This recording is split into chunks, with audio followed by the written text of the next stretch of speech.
あることをお断りしておきますが、私はだいぶ安い。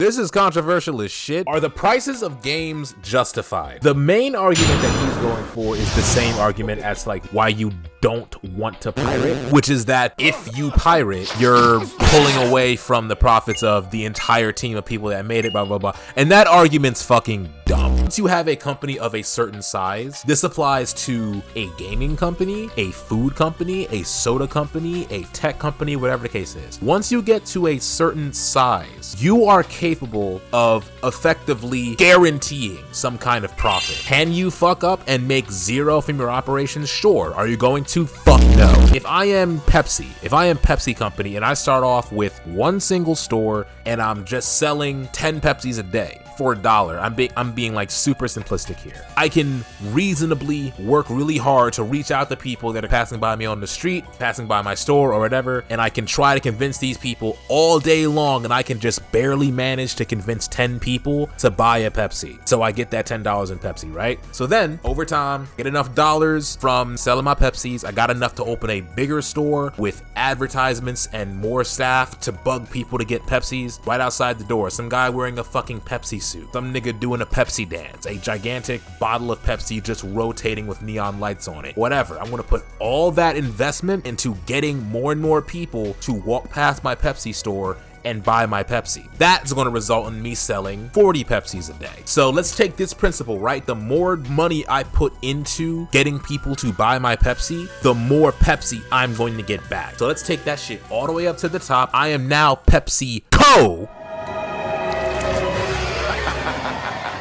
I am now a multi-million-dollar Pepsi corporation. I'm sorry, multi-billion-dollar Pepsi corporation. And now I have the means of whatever fucking sci-fi hoodoo, psychology, marketing, stone mask magic from JoJo's Bizarre Adventure, whatever the fuck I need to do to get a bare minimum number of niggas to buy my Pepsi, I can do it at the drop of a hat. I have money like that. It's gonna fucking happen, period. It is just the way capitalism works. Once we get to the point where a corporation has X amount of power, they're going to be able to make their profit back just by putting in a very small amount of effort / resources in out of what they have, out of that percentage. Bringing this back to games. When it comes to the price of games, gaming companies have that same power. They have that same influence. They are able to guarantee that if I drop a Zelda game, if I drop a Smash game, if I drop a God of War game, whatever game that already has a pre-established reputation, they're going to make a return on it. Like, even if the game is bad, they're going to get something back from that. That is very, very significant. And that amount of money that they're going to get back, it's affected by how good the game is at the end, true, but it's not even that heavily impacted. There are games that are really fucking bad,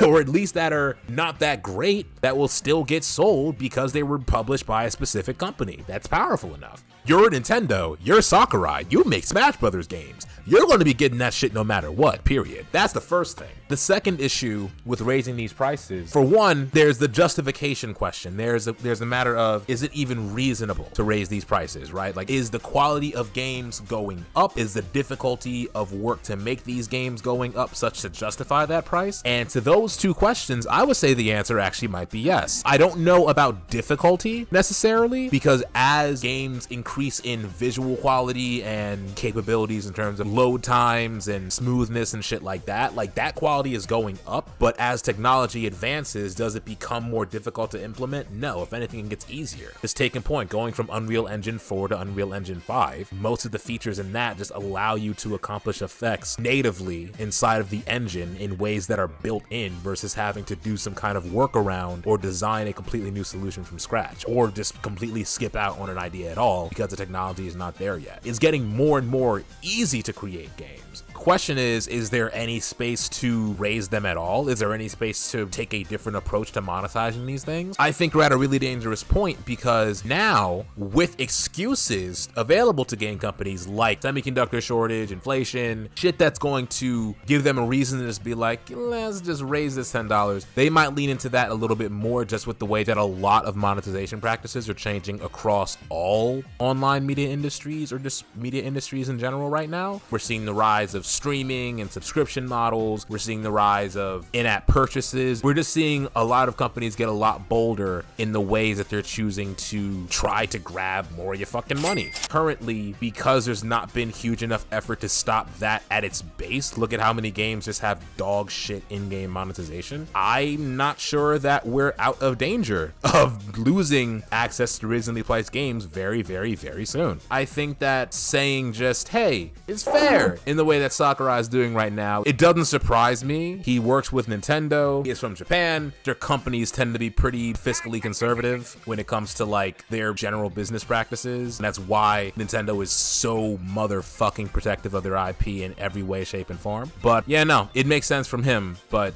I don't agree with him on that at all. That is not to undermine the enormous amount of work and just raw man hours that goes into developing these games, especially AAA titles. But again, if you're making a AAA title from a AAA studio, you have the resources to make sure you get your investment back. Essentially, at that point, the team that you have is, for lack of a better term, a machine. If you put enough money or resources or the right controls into the machine, you're going to get the output that you want.